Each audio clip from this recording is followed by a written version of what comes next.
That latest Nintendo Direct had a lot for us to dive deeper into. Now, I've done videos talking about my 5 favorite announcements from the Direct, new announcements. I've done a video talking about the Tears of the Kingdom new trailer and that game's marketing. I've done a couple other things, but today we're talking about what I think might actually be my favorite thing that we saw. It wasn't a new announcement.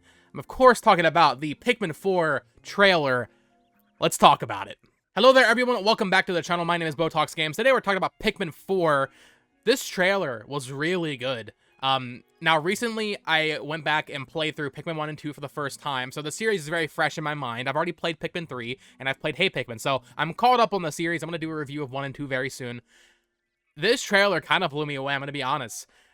Visually, the game looks absolutely beautiful, but the new mechanics that they're showing here look awesome. And maybe it's because I'm coming from 2 and going into 4, where it's been a few years since I played 3. But seeing the quality of life from 2 to 4 is actually insane, especially aesthetically. But let's talk about the new mechanics and the new kind of gameplay structure it looks like this game is going for. The first thing I want to talk about is that new camera angle that Miyamoto was so proudly kind of talking about in the reveal for this game last year.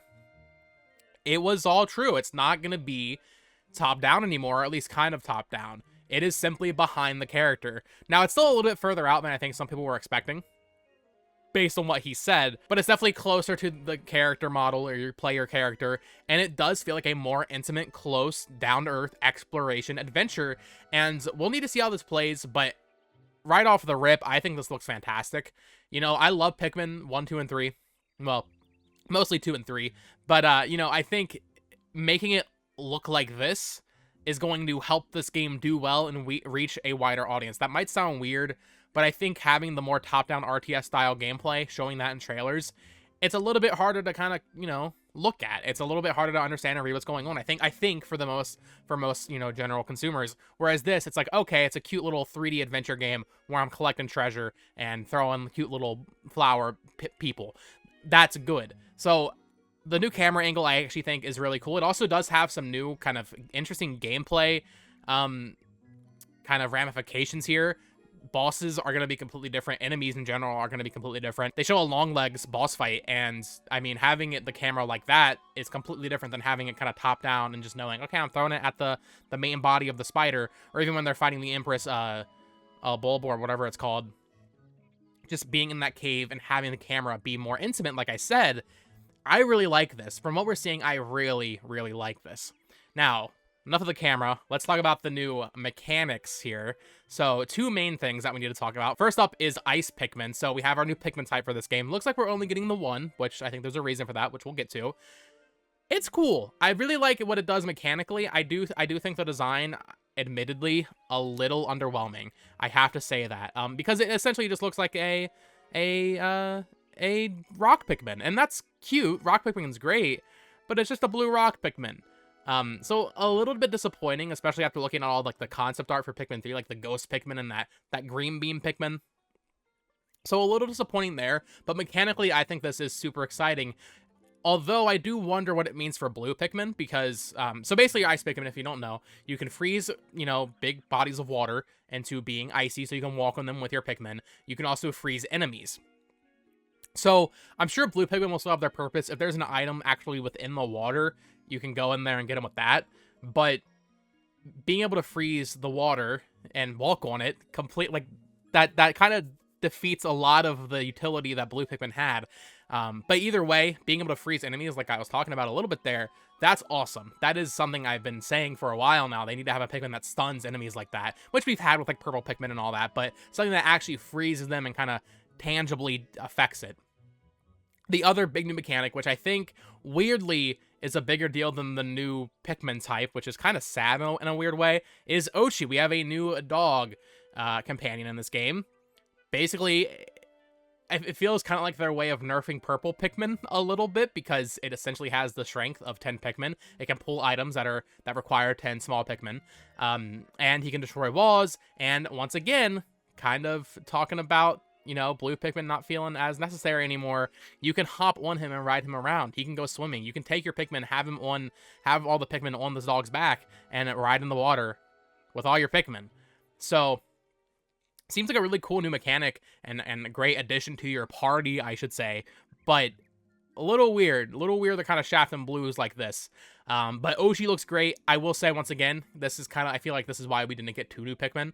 But maybe that's also because, brief aside here, the cover art for this game, the main key art, does show every type of Pikmin on it. Now, maybe those previous types that were introduced in 2 and 3, I'm talking purples, whites, rock, and flying type Pikmin, maybe those will just be in like the challenge modes. That's how Pikmin 3 did it with purple and white Pikmin. But what I'm hoping is, depending on how this game is structured and how the levels are structured, maybe certain levels will just have more of a focus on purple and whites or rock and flying, you know?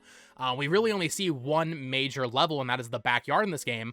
So I'm really curious to see how they implement the past new Pikmin types into the core gameplay here. I'm hoping it's in the story mode, but it could just be in the challenge mode. Though I don't know if they would have put it on the main title screen and the main artwork if they weren't going to actually be part of the main game, since Pikmin 3's box art only had rock and flying Pikmin on it in addition to the main 3. The final major thing we need to talk about is what they kind of teased at the very end of the trailer. It looks like you can play at nighttime now, which, once again, I do wish there was another new Pikmin, because I feel like that would have been, having like a nighttime like ghost Pikmin or something, that could have been sick. But yeah, you have nighttime. There's like starbits on the ground. It looks like you'll probably be collecting those for something. And then, of course, the enemies, the Bulborbs and the fire blowhogs and all that, they turn evil, basically. It's like the red moon rising in Breath of the Wild. So that's really interesting. I'm not sure how that's going to play into the gameplay, although I'm sure, despite the fact that they only barely teased it here, that's probably going to be a pretty major component. Maybe you need to collect those star bits to kind of keep your ship afloat for X amount of days. They always have that time mechanic here. But overall, man, Pikmin 4 looks absolutely like a treat. Pikmin 2 was my favorite Pikmin game. Caves are coming back. That's all I needed to see, baby. You know, Pikmin 2, like I said, my favorite Pikmin game. It definitely does have its issues, though, and Pikmin 3 is probably a better game overall. But if you take the design of Pikmin 2 and the caves from that game, but then implement all of the quality of life stuff that Pikmin 3 brought to the series, I genuinely think there's a good chance this ends up being the best Pikmin game.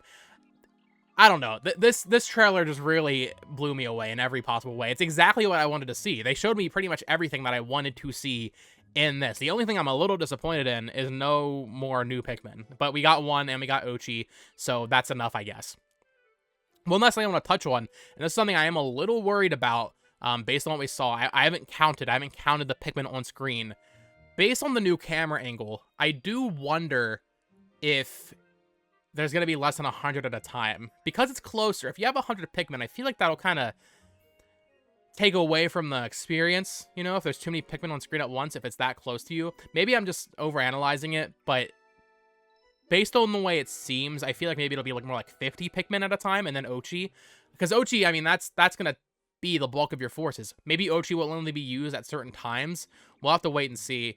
But either way, Pikmin 4, this game looks absolutely fantastic. I love all 4 new characters. The designs of Pikmin characters are always weird, but I like the way they look. And especially the setting. I love this backyard setting. I hope there are multiple levels like this. There's a backyard, maybe like a shopping mall or something, you know, something like that. And then, once again, you're collecting treasures like Pikmin 2, which I always thought was the best kind of collectible in these games. It's always fun seeing, like, real-world objects. You can see, like, the binoculars. You can see there's, like, a boat in the river. There's probably a couple other items you can see that I missed. But I love collecting treasures. Hopefully there's more of those Nintendo-themed ones in here, too.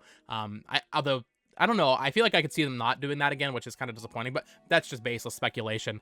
But yeah, man, Pikmin 4, this game looks absolutely phenomenal visually, like I said earlier at the top of the video. One of the best looking Switch games I have to imagine, right? And the release date, which I haven't even talked about yet, July 21st. So I think a lot of us were kind of expecting it to be maybe second half, maybe August, September, but July 21st isn't too far off from there. So we only have like 5 more months until we can play this beautiful, beautiful new Pikmin game. I am very excited. I'm very excited to see more of this game in the coming months. Hopefully some new trailers, hopefully a little gameplay demonstration. But let me know what you think. What do you think of Pikmin 4 down in the comments below? Please let me know your thoughts. What are you most excited about? What is the main new feature that you are interested in? For me, it's probably, honestly, that new camera angle. I think that's just really interesting, and it just makes that whole experience a little bit more intimate. But let me know your thoughts down in the comments below. Of course, subscribe here so you don't miss any of my other Nintendo topics. I post a video like this each and every day. And follow me on Twitter at BotoxGames. Until next time, folks. Bye-bye.